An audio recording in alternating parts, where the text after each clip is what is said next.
sekarang ini nih yang paling best selling itu udah nggak Rolex lagi berarti ya? Panerai sangat menolong, Pak. Panerai sangat menolong. Sangat laku sekali. Kita harus stok banyak Panerai kok. Ya lu beli dong.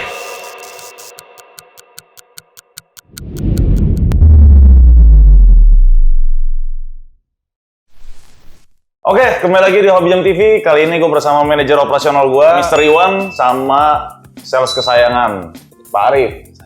Lu kayaknya baru bangun tidur ya? Iya kok, begadang sahur. Oh iya, bener juga. Begadang. Puasa kan? Puasa. Oke, pertama gue mau tanya ke si Arif dulu deh. Lagi rame jam apa nih? Yang Barang apa lagi nih? rame untuk saat ini, yang pasti bukan Rolex. Bukan Rolex. Bukan Rolex. Kok bisa begitu? Ya, saya yang jualan juga. Iya, gila bener juga ya. Maaf. Stok Rolex kita lagi banyak. Demand-nya untuk sekarang mungkin lagi ke Panerai sama Hublot. Oh, karena harganya lebih stabil. Jadi orang yang mau mulai jam, yang budgetnya di bawah 100 juta, pengen Rolex tapi sekarang udah pada tinggi kan, makanya orang beralih ke Panerai sama Hublot. Yang selalu gue bilang ya, nggak semua orang punya setengah miliar buat beli jam tangan ya. Iya, seperti itu kok. Ya, menurut gimana? Panerai, Hublot, Epi ya. Karena 3 jam ini menurut saya harganya stabil ya. Kalau Rolex kan karena lagi banyak ya, jadi harga juga lagi koreksi ya. Koreksi berapa persen tuh bro? Wah, kalau Rolex bisa koreksi 10% ada loh. Lebih kali ya? 10 atau 20 ya? Bisa 10 lebih lah ya. Oke. Nah terus menurut lo kenapa tuh harga jam itu bisa turun? Kan selama ini kan kita kan ngomongin harga jam naik terus ya. Kok tiba-tiba bisa kayak begini? Banyak faktor ya, terutama kalau kita sebenarnya yang turunnya nggak semua jam turun ya. Benar. Terutama cuma Rolex aja lah ya. Gue setuju. Soalnya beberapa teman-teman ada yang DM gue juga kan nanyain, kok harga jamnya turun ya, harga jam turun ya. Sorry nih, bukan harga jam turun. Betul. Harga Rolex yang turun. Harga Rolex yang turun. Yeah. Betul. Jam yang lain nggak turun Jam ya? lain nggak turun. Yeah. Terus gimana bro, lanjut bro? Ya, kalau penurunannya menurut aku ya ada beberapa faktor ya. Yang pertama itu kan dulu ada kalau di Hong Kong ya, berapa bulan yang lalu kan ada Omicron. Ya kan? Ya, Hong Kong kan sempet close juga. Jadi kan itu biasanya orang Hong Kong kalau lagi kondisi seperti itu, mereka kan pada jual barang kan. Jadi kan istilahnya ini oversupply nih bro, terutama Rolex ya. Makanya itu menyebabkan harga Rolex sempat turun. Terus kalau dua di Indonesia ya, kita kalau lihat faktor demand-nya di Indonesia, kenapa sih jam kok kayaknya demand-nya nggak sebesar yang kayak beberapa bulan sebelumnya ya. Ya sekarang kan kita tahu ya bahwa semua negara sudah mulai open buat orang bisa traveling kan. Jadi budgetnya orang kadang-kala kan budget nih sekarang ya dulunya buat beli jam, kayaknya orang buat traveling dulu. Ya kan itu cukup mempengaruhi juga kan buat pembelian di jam, ya kan. Terus juga kalau kita tahu bulan-bulan kayak bulan Maret kemarin ya orang lagi sibuk dengan masalah pajak kan, kita pecinta pajak juga. Oh benar juga. Ya, itu para masih, mau bayar tax amnesty, tax itu wajar. ya kan ada kesempatan juga untuk mereka banyak pengeluaran di sana juga kan. Terus belum bulan ini ntar kalau perusahaan pasti banyak ada THR ya bro. Jadi kan spending pasti akan ke sono kan. Bro, tapi kan kalau misalnya THR buat beli jam bro. Oh iya. Bisa juga kan? Iya. Betul. Tapi jiwa sales. Jiwa marketing. Tapi paling enggak itu kan mempengaruhi demand orang untuk sementara lah ya. Menurut saya sih untuk sementara aja. Dan yang paling penting nih, banyak orang panic selling bro. Panic selling. Ketika harga Rolex pada turun nih, orang yang punya Rolex pada panic selling. Padahal menurut saya pribadi ya, justru kesempatan momen jam turun ini kita bukan panic selling bro. Kita mesti harusnya panik beli. Panik buying ya? Iya, panik buying, bukan panic selling. Ya itu kan kulturnya kita. Iya. Kulturnya kita. Tapi gue kalau bisa tambahin ya, kesannya tuh kayak bisnis musiman bro. Lu inget gak dulu waktu zamannya orang-orang pada doyan main sepeda lipat tuh? Semua orang pada jualan sepeda lipat. Betul. Ya kan? Yang tukang bakmi aja jualan sepeda lipat gitu kan? Iya. Ya kan? Nah begitu dia udah mulai nggak musim, nah mereka udah slow down, mereka jual-jualan cepat tuh. Karena mereka mau balik ke bisnis mereka yang semula. Seperti juga dengan Rolex kalau menurut gua. Karena banyak orang yang ngelihat Rolex, customer lu aja banyak kan Arif yang jadi pedagang sekarang? Banyak. Jadi jualan kan? Banyak. Ya kan? Dari pakai. Tadinya dari pembeli, sekarang jadi penjual. Jadi penjual kan? Ya kan? Ya karena wajar aja orang tuh oportunis ya. Dia ngeliat ada peluang, dia mau masuk ke bisnisnya, ya kan? Terus ngeliat Rolex lagi rame, ya udah semua orang pada jualan Rolex, ya kan? Beli sana beli sini, pokoknya laku aja. Setiap ada barang pasti dia laku gitu. Nah begitu market udah di titik jenuh ya sekarang ya, udah mulai titik jenuh, mereka udah harus kembali ke bisnis mereka masing-masing karena duitnya tuh nggak muter di Rolex itu. Kalau menurut gue nih bro, Dia orang tuh cuma jualan satu brand, nggak jualan brand lain. Kalau pedagang jam itu kan jualannya kan ada Rolex, Breitling, apa aja deh ya, Tag Heuer, Panerai, Hublot, Epi ya kan. Begitu satu brand itu goyang, ya mereka nggak bisa dagang. Beda sama kayak toko-toko jam yang lain, teman-teman pedagang jam yang lain yang benar-benar dagang udah lama, itu pasti kalau misalnya Rolex lagi slow, ada Panerai yang cover. Panerai lagi slow, ada Epi yang cover, ya kan? Jadi muter siklusnya. Nah, terus dengan keadaan kayak begitu, si Rolex bakal naik lagi, kapan tuh, bro?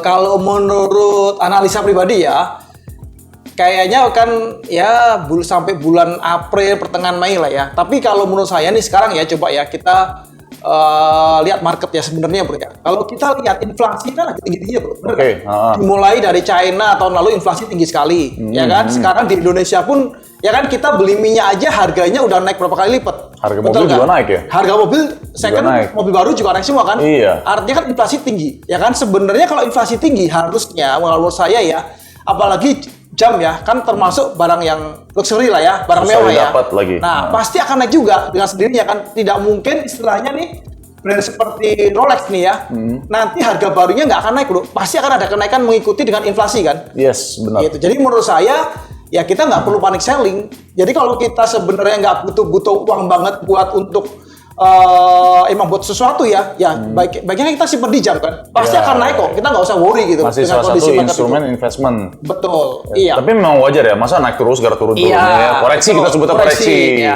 Ya kan. Kalau menurut tuh kapan Rolex naik lagi? Menurut saya mungkin dia bakal stuck apa bakal naik nanti nih? Kalau untuk sekarang sih lagi stuck nih. Tapi untuk Rolex sih kalau untuk siklusnya ya masih naik. Tinggal tunggu waktunya aja. Tunggu waktunya aja. Jadi lu sebagai sales gimana? Ya orang mau persaingan kan banyak nih di jam nih, gitu kan. Ya kita berusaha untuk semaksimal mungkin menjual jam Rolex kita. Gila sales gue jiwanya. Pokoknya intinya harga menang kalah tergantung trackernya ya. Sales sih, kayak gitu ya. Oke, yang gue mau tanya nih, customer cewek banyak gak sih di kita? Banyak. Baik juga ya. Nah, mereka biasanya lebih nyari ke brand apa sih? Epi, Patek, Rolex. Rolex ya? Panerai ada. Tapi cuma lebih banyak ke Epi nggak sih? Epi ya, kalau cewek sebenarnya karena Epi lebih dari sisi modal lebih bagus ya. Oh. Dari sisi modal kan buat cewek, iya lebih keren. Kalau cewek lebih ke fashion kali ya, Rick? Iya.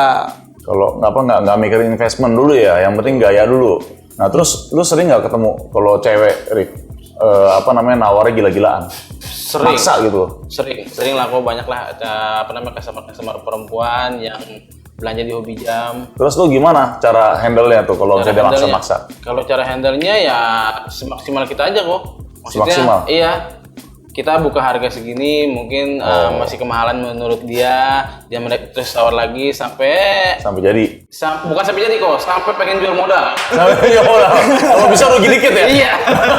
Itulah. Ya seperti itu kok kalau customer cewek untuk beli Rolex ya kayak gitulah dramanya. Itu sebabnya gue butuh lu di sini karena gue nggak mau berhadapan sama gituan. Kan lu orang berdua kan yang paling sering di toko nih ya. Sering nggak sih ketemu orang yang udah nanyanya banyak, ya kan? Terus pokoknya udah nawar segala macam, ternyata dia nggak jadi beli juga. Nah, ada pengalaman nggak? Cerita dong. Dia udah nanya-nanya nih, ya kan? Udah deal-dealan harga. Ya kan? Udah suruh foto, disuruh videoin. Betul, kemarin juga ada kejadian kan.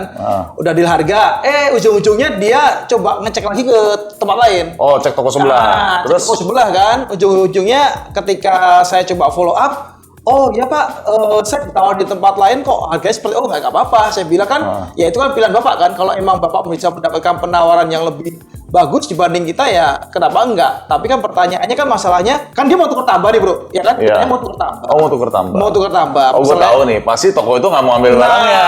Pertanyaan saya kan simpel. Masalahnya tokonya berani ambil seperti hobi jam nggak harganya, ya kan? Iya, itu iya, aja. Iya, kan? iya, Tapi ada lah hal seperti itu ada. Tapi nggak apa-apa kan? Itu kan wajar. Itu seninya berdagang. Iya, betul. Ya kan? Selalu ada lebih dan kurang. Iya. Ya kan? Lu gimana, Rif? Kalau saya ya banyak sih kok. Maksudnya nggak banyak juga. Ada beberapa customer yang istilahnya udah 2 tahun kok. Udah 2 tahun langganan? 2 tahun langganan, tapi nggak pernah beli. Oh, nggak pernah beli? Nanya terus ya? Nanya. Ini berapa? Terus kadang telepon. Oke lah, sebagai sales yang baik kita melayani ya kan. Nggak apa-apa, harus gitu. Iya. Kalau mau pedagang lain di blok, Rif. Iya. Blok. Nggak tahu saya. Itu udah benar, Rif. Iya. Jangan nanti lu posting di IG story komplain gitu, apalagi capture chattingan orang nggak boleh. Iya. Nah terus sama karakteristik customer hobi jam yang unik yang pernah datang. Yang unik ya banyak ya.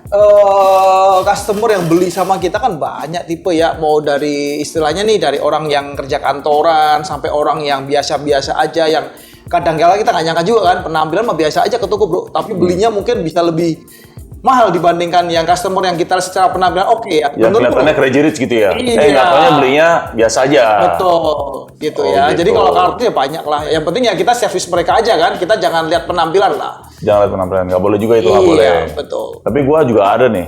Kalau ngomongin karakteristik lucu sih nih. Ini kejadian kayaknya baru 3 bulan yang lalu. Jadi ada yang DM gua, dia nanya-nanya harga jam tangan. Jam tangan itu range-nya sekitar 300 jutaan.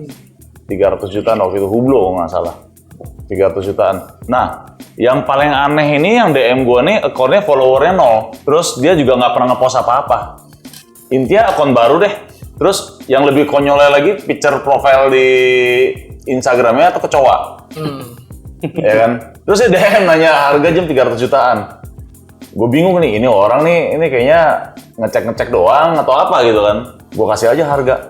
Dia datang loh, ternyata loh, beli nggak pakai nawar loh. Nggak nyangka ya orang-orang kayak gitu ya. Ya itu pengalaman yang lucu juga tuh kadang-kadang. Kalau misalnya kayak sekarang ini nih, yang paling best selling, itu udah nggak Rolex lagi berarti ya? Kalau dalam kondisi seperti ini ya, Panerai bro. Masih Panerai? Panerai sangat menolong lah. Panerai sangat menolong. Sangat laku sekali. Sekarang ya? Untuk kondisi sekarang? Iya betul. Kita harus stok banyak Panerai kok. Ya lu beli dong makanya. Gimana sih? Customer dulu tanyain mau pada mau jual nggak? Ya udah, kali ini mereka berdua yang closing, cepetan. Oke, thank you semuanya.